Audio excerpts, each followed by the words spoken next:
Lord Krishna नमन, Lord Krishna नमन to all of you my all sweet dear student, प्यार विद्यार्थियों। अब हम बात करेंगे species categorised under World Conservation Union WCU, the International Union of Conservation of Nature and Natural Resource, जिस IUCN का फुल फॉर्म आप याद कर लीजिए। Presently called WCU, World Conservation Union, has classified the species of plants and animal into the four category. First, endangered species, the species which are not likely to survive, ऐसी जातियां जो survive नहीं कर पा रही हैं।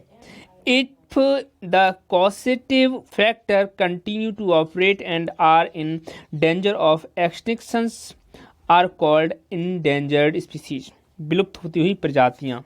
ठीक है, ये कुछ फैक्टर के कारण ये जो प्रजातियां हैं विलुप्त होती जा रही हैं, जैसे कि Indian rhinoceros, Asiatic lions, crocodile, blue whale are endangered species. Vulnerable species में क्या होगा?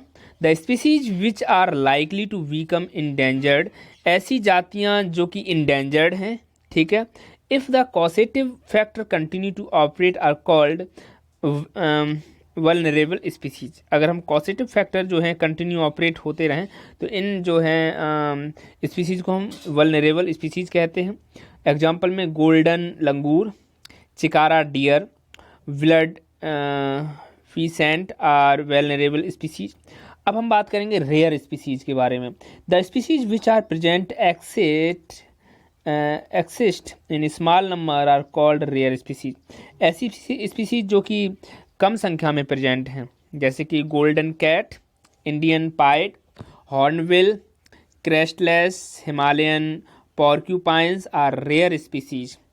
Threatened species, the endangered species, vulnerable species and rare species collectively called threatened species। यानी कि सभी अगर एक साथ हम देखें मतलब वेलनरेबल स्पीसीज देख लें, इंडेंजर्ड स्पीसीज देख लें और कलेक्टिवली जो सबको हम एक साथ जोड़ दें रेयर स्पीसीज को भी, तो इन्हें हम कहेंगे थ्रेटनेड स्पीसीज। ठीक है, इन सब का डाटा हम कहाँ रखते हैं? रेड डाटा बुक में। तो हम बात करेंगे रेड डाटा बुक।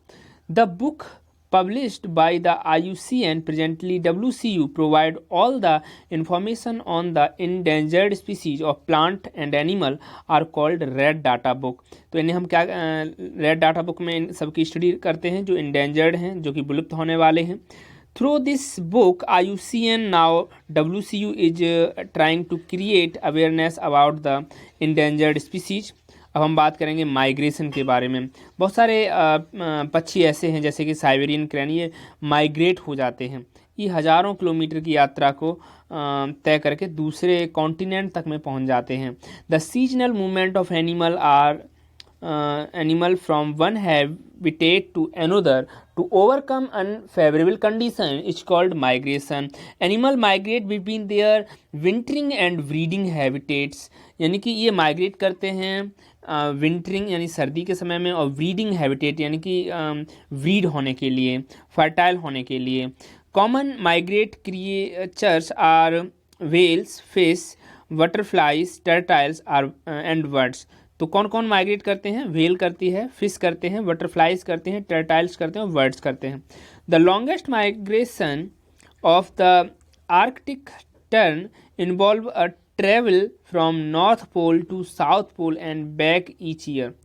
तो सबसे ज़्यादा जो माइग्रेशन है वो आर्कटिक टर्न के द्वारा होता है, और ये नॉर्थ पोल से साउथ पोल तक पूरे साल मतलब वापस भी आ जाता है। इतना ज़्यादा माइग्रेट करता है, पूरा का पूरा ध्रुव, एक ध्रुव से दूसरी ध्रुव में ही पहुंच जाता है। Migration bird follow stabilised migratory route, ये माइग्रेटरी रूट को फॉलो करते हैं। अब सबसे अच्छा क्वेश्चन है, वाई डू बर्ड माइग्रेट, पक्षी माइग्रेट क्यों होते हैं? Bird migrate from one place to another for the following reason, to escape from the inhospitable climate. ये एस्केप कर जाते हैं, छोड़ देते हैं इनहॉस्पिटेबल क्लाइमेट, जो उनके फेवरेबल क्लाइमेट नहीं है उसे छोड़ देते हैं।